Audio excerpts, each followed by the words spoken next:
మహిళా జాక్ నిర్వహించిన round table సమావేశంలో సౌజన్య గారు పాట పాడుతూ ఆడవారికి ఇన్ని చట్టాలు వచ్చినా కూడా ఏమీ ఉపయోగం లేకుండా పోయింది. 5 ఏళ్ల పాప కానించి 90 ఏళ్ల ముసలి వరకు కూడా అత్యాచారానికి గురవుతున్నారంటూ తన పాటతో వివరించడం జరిగినది. ఇదే సందర్భంగా కృష్ణవేణి గారు మాట్లాడుతూ అందాల పోటీలలో కూడా ఆడవారు ఎన్ని అవమానాలను ఎదుర్కొంటున్నారో వివరిస్తూ ఆ పోటీలలో పాల్గొన్న వారు ఇప్పటికే మిస్ ఇంగ్లాండ్ అమ్మాయి వెళ్ళిపోయి అక్కడ తమ బాధలను వెలగక్కున్నది. అదేవిధంగా ఇప్పుడు పాల్గొన్న వారు కూడా తమ బాధలను వెలగక్కవలసిందిగా విజ్ఞప్తి చేస్తూ వారికి మా మహిళా సంఘాల తరఫు నుంచి అండగా ఉంటామంటూ మాట్లాడారు.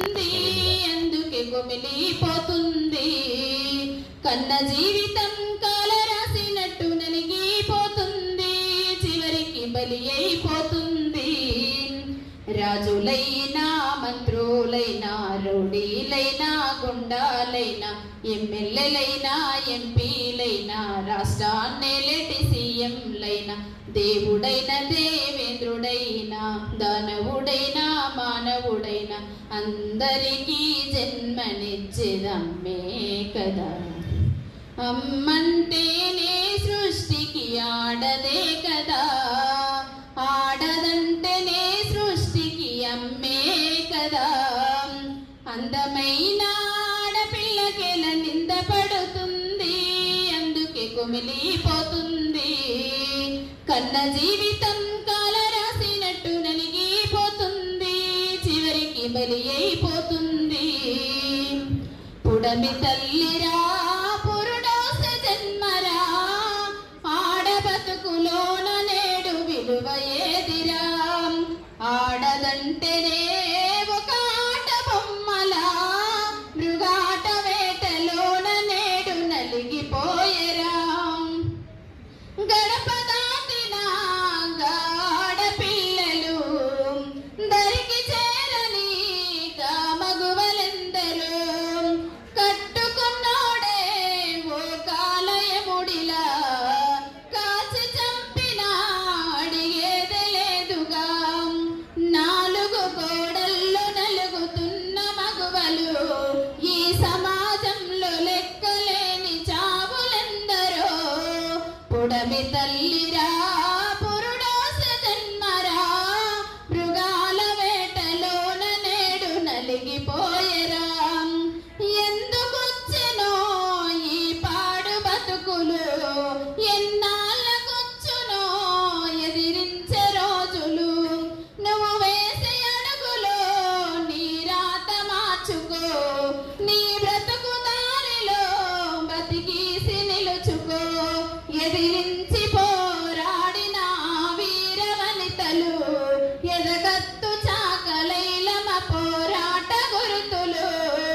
పుడమి తల్లిరా పురుడోస జన్మరా, ఆడ బతుకులోన నేడు విలువ ఏదిరా. ఆడదంటేనే ఒక ఆట బొమ్మలా, మృగాల వేటలోన నేడు నలిగిపోయేరా. పసిపాపలనే చూడకుండనే చిరిమేసిన రాక్షసి కొడుకులు, కన్న తల్లినే కడుపు కోతలా కాచి చంపిన రాబందు మోకలు. నినుగన్న తల్లి ఆడదన్న మాట మరిచినవు, మరిచి నేడు మానవత్వం ఎట్లా చంపినవు. పుడమి తల్లిరా పురుడోస జన్మరా, ఆడ బతుకులోన నేడు విలువ ఏదిరా. ఆడదంటేనే ఒక ఆట బొమ్మలా, మృగాల వేటలోన నేడు నలిగిపోయేరా. మృగాల వేటలోన. అందరికీ నమస్కారం అండి. అయితే ఇప్పుడు అందరూ ఆల్మోస్ట్ చెప్పగలిగింది చెప్పాల్సింది అంతా చెప్పారు. అయితే అసలు ఈ అందాల పోటీలు వెనక కేవలం మార్కెట్ తప్పితే భారతదేశం, విశాలమైన భారతదేశంలో చైనాతో సమానమైన జనాభా ఉన్న ఈ దేశంలో మాకు చాలామంది వినియోగదారులు ఉన్నారు, మా వినియోగదారుల్ని మీరు దోచుకోవచ్చు అని మార్కెట్ని అప్పచెప్పడం కోసమే ఈ పోటీలు జరుగుతున్నాయి. పోయినసారి జరిగినప్పుడు కూడా 96లో జరిగినప్పుడు కూడా ఐశ్వర్య రాయ్ని అందాల సుందరిగా ప్రకటించిన తర్వాత ఆవిడ ఆ రోజు నుంచి ఈ రోజు వరకు వాళ్ళ రుణం తీర్చుకుంటానికి లారియల్ అనే కంపెనీకి, షాంపూ కంపెనీకి అడ్వర్టైజ్మెంట్ ఇస్తుంది. ఈ లారియల్ అనే స్పెల్లింగ్ చదవటం రాని వాళ్ళు కూడా, పల్లెటూరు వాళ్ళు, నేనే వాళ్ళ తప్పుగా అనట్లేదు, వాళ్ళు ఐశ్వర్య రాయ్ బొమ్మ చూపించి షాంపూ కొనుక్కొని షాంపూలు వాడుతున్నారు. ఈ జాడ్యము మధ్యతరగతి వాళ్ళ దగ్గర నుంచి దిగువ మధ్యతరగతి వాళ్ళ దగ్గర నుంచి అందరికీ అంటించేశారు. ఈ అంటించేసిన దాని ఫలితం ఈరోజు ఇంకా కొత్త వాళ్ళు పుడుతూనే ఉంటారు కదా ఆడవాళ్ళు. ఈ పుట్టిన ప్రతి ఆడవాళ్ళు అందం మీద ధ్యాస పెంచుకోవాలి, ఈ ప్రోడక్ట్స్ అన్ని వాడాలి అనే దానికోసం మన వాళ్ళు కమిషన్లకి కక్కుర్తిపడి ఈ దేశంలో ప్లాంట్లు పెట్టమని అడగట్లే, సరుకులు దిగుమతి చేసుకుంటున్నారు. ఉత్పత్తి లేదు, పునరుత్పత్తి లేదు.